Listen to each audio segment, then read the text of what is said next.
What's up, Sneaky Nation? Sneaky P here, back with all of the news after week number 9 of the regular season. The Chicago Cougars picked up a win in North Carolina against the Panthers to move to 7-1.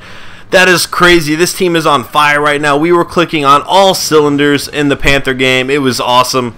And we still have a 1-game lead over the Texans in our division, which is even more important. Let's go ahead and look at some of the news here, guys. Just go to the draft stories. Everybody knows that's what I care most about. Butter-handed Washington wide receiver Clifford Franklin drops kickoff, but picks up and returns it 101 yards for a touchdown. Alright, that's pretty interesting. Sack happy. I think we've already seen that storyline, actually. Should I do some scouting today? I'm going to wait another week or two before I do any scouting, actually. I was planning on it today, but I think I'm going to wait a little bit. Let's go ahead and look at some of the stats from around the league now. Go all the way to the NFL up here. See what we got. NFL, it's right around here somewhere. There we go. Tannehill, obviously I'm not taking that into consideration on such a small sample size. Peyton Manning leading the way with 20 touchdowns and only 3 interceptions. That is crazy. However, Van Joswiak is second in the NFL in touchdown passes. That is amazing. I love to see that. He does have a ton of interceptions thrown, obviously, but still, like, you know, we're getting better. We're getting better. Last week, we didn't throw a single interception, so we're making improvements. Kaepernick 13-3, Rodgers 14-7, Alex Smith 13-11. Just going down. Eli Manning 9-18. Ooh. And then 7-17 for Matthew Stafford. Man, it's pretty brutal. Rushing the ball, Arian Foster leading the way with 5.6 yards a carry. Adrian Peterson down here, he must have been hurt at some point. 6.4 yards a carry. He's clearly hurt, I think. Jamal Charles 6.4 yards a carry as well. Let's look at rushing touchdowns. Alfred Morris leading the way with 8. Joique Bell with 6. Reggie Bush with 6. Charles with 5. Dennis Johnson with 5. And again, I'm pretty sure this is the same guy that torched me last year when he was with the Texans. Chris Johnson 4, Pede with 4, Foster with 4. There's a whole bunch of players with 4 here, including KNOWSHON Moreno. That's pretty good to see. Receiving the ball, Wes Welker 87 receptions, 73 for Nelson. So 14 behind second place. That's crazy, or behind first place. And Randall Cobb, his teammate right here, was 66. Dwayne Bowe was 60. Austin 55, Brandon Marshall 55, Emmanuel Sanders with the Panthers down here 54. That's pretty cool to see. And then Anquan Bolden right there. Frank Gore's a little bit down the list here at 50 to lead the way for my team. Touchdown receptions, Wes Welker with 10, Randall Cobb with 6, Percy Harvin with 6, Antonio Holmes, Mohamed Sanu, and Crabtree all with 6 there. Blocking, let's go ahead and look at the pancake stats. See if our guy, yeah, Cameron Martin, man, he has been tearing it up. I love to see that. And Gross is second, Spitz is second. Jeez, we're just doing a good job on the line right now, I suppose. Defense, Derek Johnson leading the way there. DJ Williams behind him. I feel like it's been these two all season long. Lawrence Timmons down here. Sacks, let's check this stat out. Cameron Wembley leading the way with the Titans with 12. Ndamukong Suh with 8. Groves with 7. Geno Hayes with 6. Alright, he's right there. I like to see that. And does he really have the most sacks on my team? That doesn't feel right. That doesn't feel right. I feel like we're missing somebody here. Missing a few people. We're going to have to go back to our team because sometimes they just glitch it out for whatever reason. Interceptions, DJ Moore tied for the lead with 6. I love to see that. I believe he led the league in interceptions last year, if I remember correctly. I might be wrong on that, though. Somebody, if you could remind me in the comments, I would appreciate it. Deshaun Goldson with 6 as well. Sean Lee with 5. And that's a huge loss for the Cowboys in real life. That's a bummer. Jonathan Banks with 4. And Nnamdi Asomugha with 4 as well. And then a bunch of players down here with 3 touchdowns. Let's go check this out. DJ Williams with 3. Sean Lee with 3. So many defensive touchdowns, man. That's just crazy how many defensive touchdowns there are.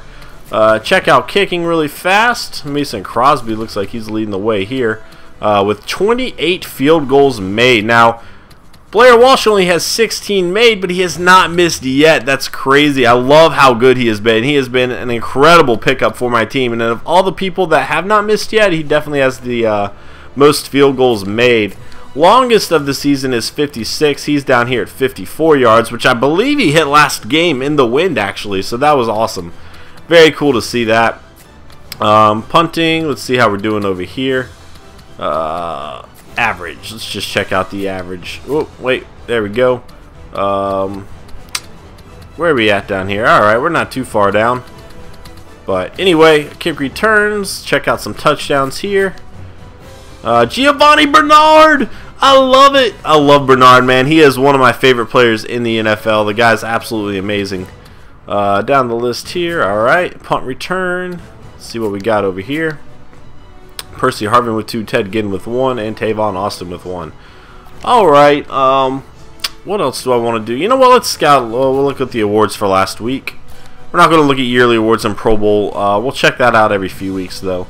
So Delmer, quarterback for the Cardinals. I'm not sure who that is, but he ended up getting the player of the week for the NFC, offensively anyway. 288 yards, 2 touchdowns. And Laurinaitis with 2 interceptions and a return for a touchdown there. Kenny Phillips for us, I just now saw that. Got defensive player of the week for the AFC. With his 2 interceptions and 6 tackles. Then Wes Welker, again, adding on to his lead in receptions and touchdowns. Just an incredible game. 2 touchdowns, 210 yards on 13 receptions for him. We'll do a little bit of scouting. I don't want to waste all my points this week, but we'll check it out. Actually, let me look at the injury report really fast. Do we get anybody back yet? Alright, Branches still. We're about to get Maddox back. Oh, I cannot wait to get Maddox back. I have missed him, man. I was so excited when we got him earlier in the season, or in the draft. Was it draft or did we pick him up free agency? I don't know. I was stoked to get him. Let's just scout. We'll scout 2 players right now. How about that? Again, I don't really want to do too much right now. Wide receivers. There's Clifford Franklin, the Butterhands guy. I don't even know what I want to scout. I need some tight ends, but what do I want to scout? Middle linebacker. You know what? I'm going to need some middle linebackers because Ray Lewis is likely going to retire. Tackling. His tackling is really not that good. His hit power is alright, though. Let's check this guy out. Alright. Tackle. If tackle is good. Yes! I like this guy. Oh, he went to Duke. I don't really like that he went to Duke. But everything else, he seems extremely athletic. If his awareness is... Oh my gosh, this guy has to be really good. This guy has to be pretty good. Zone coverage is pretty good for a linebacker. This is who I need right here. I like it. Scheme, 4-3. Alright, well, that's alright. I'm going to go ahead and look at his overall. Yeah, I knew it. Alright, Cedric Sellers, definitely. Guys, remind me before the draft to look at this guy. 6'4". So I like his height, has the speed, good tackler, has the awareness. Like, this is who I need to captain my defense, I feel like. So remind me to check him out as the draft gets closer by, or give me some other hints. Now, what I really don't like, though, is when somebody's like, this player's a this overall, draft him. Like, I still want it to be a mystery. You know, I want it to be like a real draft. I don't want to know that somebody is this good. I'd rather just use my scouting and try to figure it out. And I do appreciate you guys trying to help me and stuff like that. I absolutely love that. But kind of takes the sport out of it when everybody was telling me, like, you know, this player is this good or whatever. It's a little bit different when you're like, I drafted this player my series and he's done great for me. That's a little bit different. I don't mind that. It's like when this player is this overall and, you know, I hope you guys understand what I mean when I say that. But anyway, that's going to be it for this episode. 7-1, and we got a game against Ray Lewis's former team, actually, the Baltimore Ravens. I will see you there for that game, guys. Thank you for watching. If you enjoyed this video, leave a like or comment. I always appreciate the support. I'm trying to find time to reply to all the comments. I've been struggling with that lately. However, I promise you guys I read them all. I definitely promise you that, and I'm trying to find time. I'm just working a lot. I live in a beach town. It's the summer, and I work in the service industry, so I'm always working. But thanks again, guys. This is Sneaky P, and I'll see you next time. Later.